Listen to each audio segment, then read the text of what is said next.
This is Wisconsin Halloween Haunter, and I'm trying to get this working here. I'm using a very big piece of junk webcam right now because my regular camcorder actually broke. So I've got this just humongous mass of wires that everything is connected to. So this is just a huge pain right now. So sorry if the video doesn't turn out like you'd hope. The quality is going to be absolute junk right now until I'm able to acquire a better camera. And I have to use my laptop screen as a viewfinder, so that just complicates things more. See? Not fun. Anyway, I'm gonna try and get started right here. Again, this is a really tiny camera too, so it's really hard to hold it properly here. So I'm gonna try and do this. It's been freezing up lately, so hopefully it won't this time. Now, I am going to talk about this guy right now. We named him Vinnie. Don't ask me where we came up with that name, or why we came up with that name, or why we even named him, but his name is Vinnie. So, the cool thing about this guy, we had people actually taking pictures of him. A couple parents had their kids pose in front of him for a picture. And there were a couple things like that where people were getting pictures in front of him. So he definitely slowed down the traffic in our area. And what's funny about it is I made him for free. I had all the materials already. If you had to buy everything, you'd probably spend 10 to 15 bucks. So I'm going to just go through basically what he's made of and things I would probably do differently if I were to rebuild him, which I'm not going to do. I've just tweaked him a bit this year. So anyway, let me get this guy adjusted here. He's kind of all over the place. Sorry about that. It is really hard to keep straight, just because of the way he's built. And that's probably the first thing I would do differently. Again, sorry about the shaking. That's one thing I would definitely do differently. Ugh. If I were to rebuild him. And that is to make him a lot more stable. Because he really isn't stable at all right now. Anyway, I'll get right into this here. Trying not to knock him over. Alright, now, first of all, I just have him hooked onto a water pipe up in the ceiling. It's just our main cold water line there, and that seems to work pretty well for hanging him up to work on him. Actually, maybe if I spread him out like that, and then onto the drain there. Oh, that actually works okay. Alright, I think I have him stabilized. Alright, now, the things you'll need. You'll need a foam skull, 2 foam hands. You'll need steel wire, not stainless steel. You're going to pay an arm and a leg if you buy stainless steel wire, and you shouldn't leave this prop sitting out in the rain anyway. So just regular steel or metal wire is fine. No cable. You want wire because it's stiff. You can bend it, bend shapes out of it. And so definitely just go with a basic wire. You can get a roll, plenty for this for just a few bucks. What else? Oh, you'll need a couple of PVC pipes about 2.5 to 3 feet in length.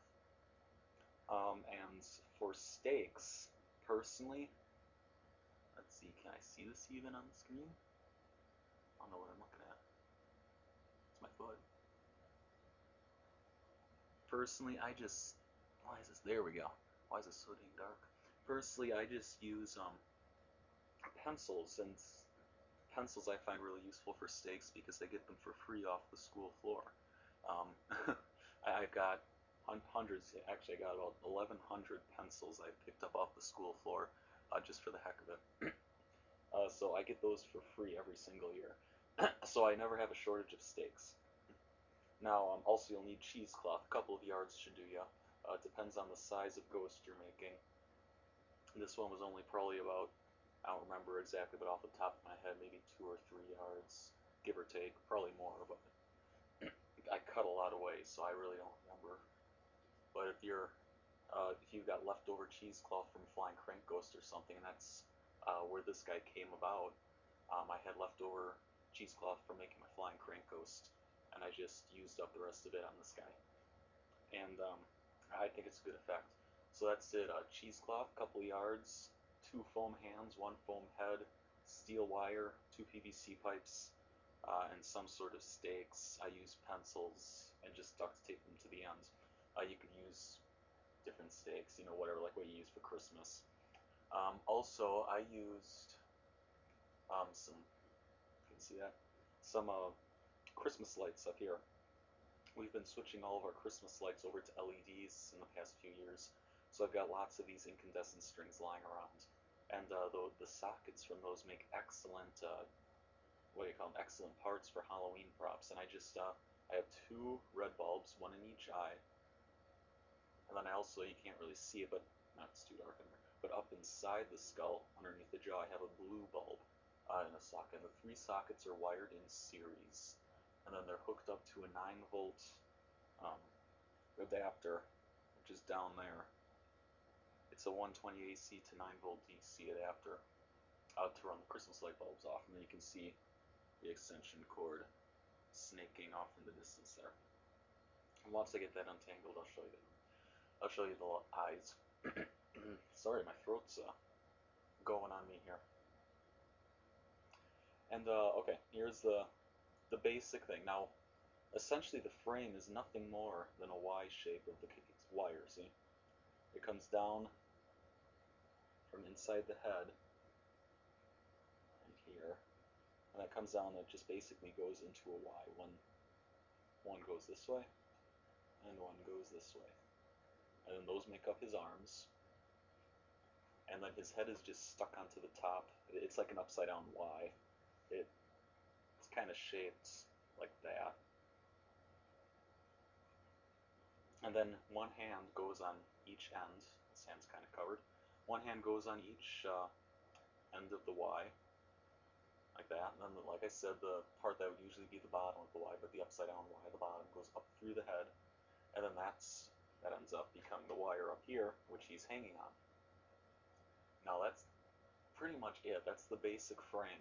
I added some reinforcing cable, some reinforcing wire along these the arms, because his arms were really sagging, and in fact they're really sagged after being in storage all year. As you can see, he's more like a totem pole than a ghost right now.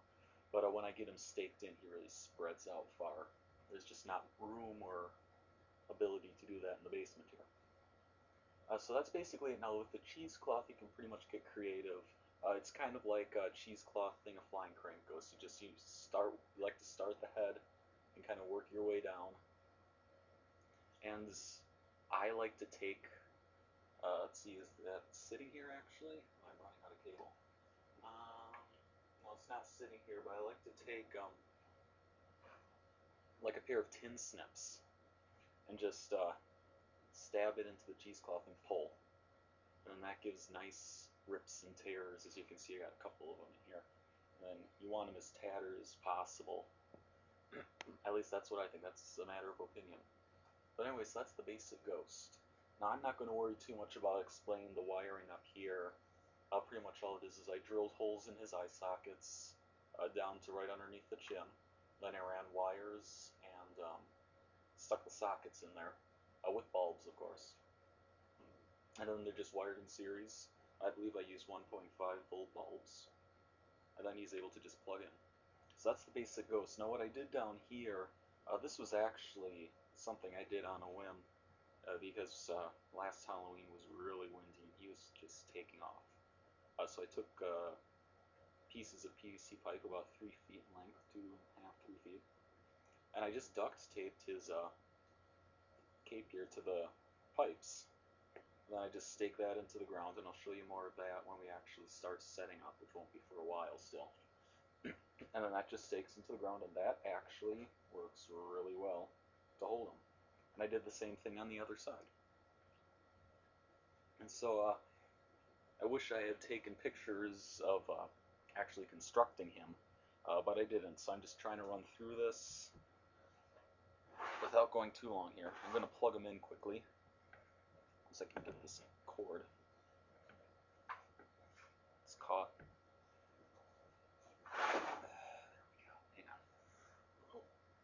There we go. Again, sorry about the shaking. It's a really little camera. Plug them in. There we go. I'm not going to turn off the light because my crazy video contraption is plugged into the same outlet strip. I can turn off this though. There, you can kind of see his eyes there. This just got great responses of it last Halloween. Let's see if we can see the blue light. Oh, you can kind of see the blue light in there. It's really dim. Alright, so that is how pretty much how this guy is done. Now you can really get creative with this. I'd probably, if I rebuilt him, I'd probably, instead of using the Y shape of wire, I'd just stick a coat hanger up in there like you do for a flying crank ghost, because I think that would have been much easier, probably a little cheaper, although it doesn't matter when the prop's only 10 bucks. And I think it would have been a lot more stable, because even with the reinforcement, he really sags. So anyway, thanks for watching. As you can tell, I'm a new video maker here, so I'm learning. So anyway, thanks for watching. Hopefully I gave you some ideas, and I'll see you in the next video.